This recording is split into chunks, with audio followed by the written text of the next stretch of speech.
ప్రభువునందు ప్రియమైన దేవుని యొక్క విశ్వాసులారా, ఈ యొక్క సమయంలో ఈ యొక్క డైలీ డివోషన్లో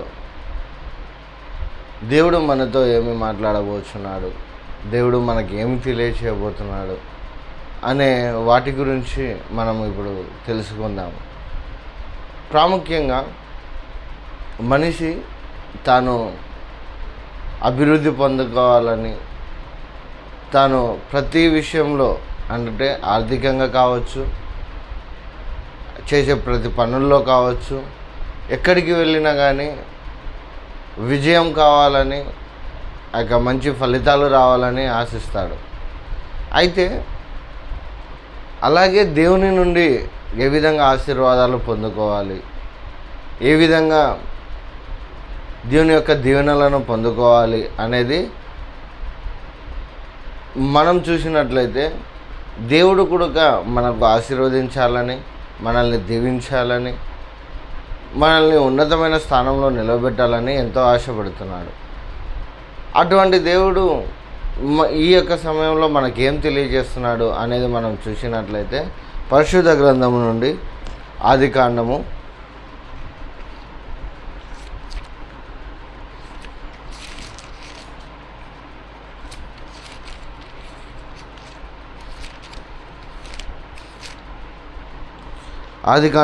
12వ అధ్యాయము 1 నుంచి 2-3 వచనాలు మనం చూసినట్లయితే, యెహోవా నీవు లేచి నీ దేశం నుండి, నీ బంధువుల యొద్ద నుండి, నీ తండ్రి ఇంటి నుండి బయలుదేరి నేను నీకు చూపించు దేశమునకు వెళ్ళుము. నిన్ను గొప్పగా జనముగా చేసి నిన్ను ఆశీర్వదించి నీ నామమును గొప్ప చేయుదును. నీవు ఆశీర్వాదముగా నొందువు. నిన్ను ఆశీర్వదించు వారిని ఆశీర్వదించేదను, నిన్ను దూషించు వారిని శపించేదను. భూమి యొక్క సమస్త వంశములు నీ యందు ఆశీర్వదింపబడునని అబ్రహాముతో అనగా. ప్రార్థన చేసుకుని వాక్య భాగంలోనికి వెళ్దాము. మహాపరిశుద్ధుడు అయిన ప్రేమ కనికరం కలిగిన తండ్రి, కృప కలిగిన దేవ, అయా ఈ యొక్క సమయంలో మాతో మాట్లాడండి. ఏ మాటల ద్వారా అయితే మాతో మాట్లాడాలని మీరు ఆశ కలిగి ఉన్నారో అటు మాటలతోనైనా మమ్మల్ని ధైర్యపరిచి బలపరచండి. అలాగేనైనా నీ నుండి మేము ఎలా ఆశీర్వదింపబడాలో, అటు ఆశీర్వదింపబడడానికి మేము ఎలా జీవించాలో అటు జీవితాన్ని మాకు దయచేయమని యేసుక్రీస్తు నామం పేట మిక్కిలి వినయంతో అడిగి వేడుకొంచున్నాము తండ్రి, ఆమెన్. ప్రియ సహోదరి సహోదరులారా, ఇక్కడ మనం చూసినట్లయితే దేవుడు ఒక వ్యక్తిని దీవించాలని, ఒక వ్యక్తిని ఆశీర్వదించాలని ఆశపడి ఒక వ్యక్తిని ఏర్పరచుకున్నాడు. ఆ వ్యక్తి అబ్రహాము. ఆ యొక్క అబ్రహాముకు ముందు పేరు అబ్రాము. ఈ యొక్క అబ్రామును దేవుడు చూసి ఏమంటున్నాడంటే, నీవు లేచి నీ దేశం నుండి, నీ బంధువుల యొద్ద నుండి, నీ తండ్రి ఇంటి నుండి బయలుదేరి నేను నీకు చూపించు దేశంనకు వెళ్ళుము.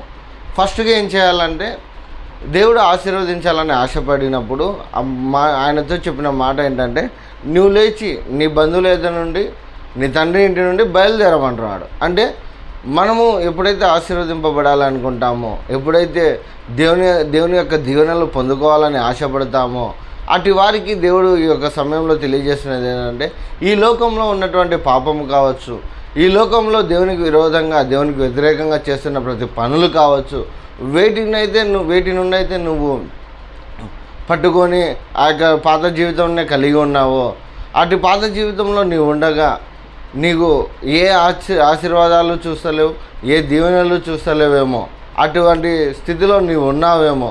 కాబట్టి ఈ సమయంలో దేవుడు ఏమని చెప్తున్నాడంటే, నీ పాత జీవితాన్ని విడిచిపెట్టు, నీ పాత రోజు జీవితాన్ని విడిచిపెట్టి దేవుని సన్నిధికి రా, దేవుడు చెప్పినట్లుగా నడుచుకో, దేవుడు వెళ్ళమన్న ప్రదేశానికి వెళ్ళు, దేవుడు నీతో చెప్పినట్టుగా నువ్వు చెయ్యి, దేవుని పట్ల విశ్వాసం కలిగి ఉండు, దేవుని పట్ల విధేయత కలిగి ఉండు అని దేవుడు ఈ సమయంలో తెలియజేస్తున్నాడు. అటు విధేయత, అటు విశ్వాసం కలిగిన వారికి ఏమని చెప్తున్నాడు అని అంటే, చూడండి, నిన్ను గొప్ప జనంగా చేసి నిన్ను ఆశీర్వదించి, ఫస్ట్గా గొప్ప జనంగా చేస్తాడు, తర్వాత నిన్ను ఆశీర్వదిస్తాడు. ఆనాడు అబ్రాహాముతోనే ఈ మాట అన్నాడా? ఈనాడు కూడా ప్రతి ఒక్కరితో దేవుడు తెలియజేస్తున్నాడు, నిన్ను ఆశీర్వదించాలని ఆశపడుతున్నాను, నిన్ను దీవించాలని ఆశపడుతున్నాను. అటువంటి నీవు ఆశీర్వాదంగా ఉండాలి అని అంటే నీ పాత రోత జీవితాన్ని విడిచిపెట్టాలి. విడిచిపెట్టినప్పుడే నువ్వు ఆశీర్వదింపబడతావు. విడిచిపెట్టినప్పుడే గతకాలపు జీవితాన్ని, ఆ పాపిష్టి జీవితాన్ని ఎప్పుడైతే విడిచిపెట్టినప్పుడే మనము దీవించబడతాము, ఆశీర్వదించబడతాము. వాటిని మనలో ఉంచుకొని, వాటిని మనలో అలాగే పెట్టుకొని, మనకు దీవెనలు కావాలి, ఆశీర్వాదాలు కావాలంటే అవి దీవెనలుగా ఉండవు, ఆశీర్వాదాలుగా అనుగ్రహింపబడవు. కాబట్టి ఫస్ట్ మనం ఏం చేయాలంటే మన పాత రోత జీవితాన్ని విడిచిపెట్టాలి. విడిచిపెట్టిన తర్వాత మనం ఆశీర్వదింపబడతాము.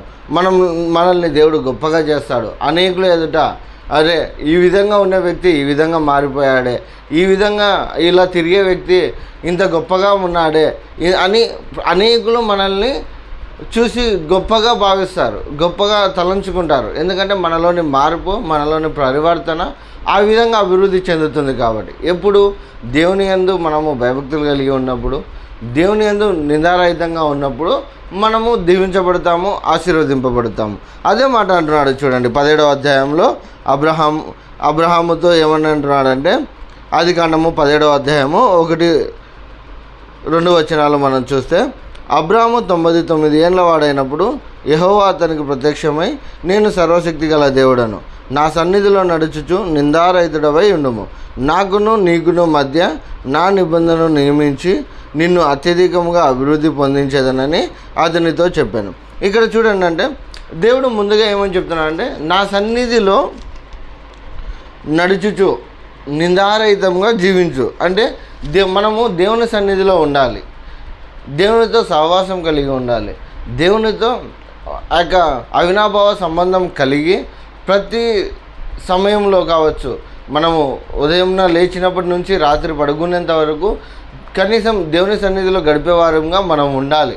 అలా దేవుని సన్నిధిలో గడిపేవారుగా మనం ఉన్నప్పుడు, అలా దేవునితో పాటు నడుస్తున్నప్పుడు మనం నిందారహితంగా జీవించడానికి అవకాశం ఉంటుంది.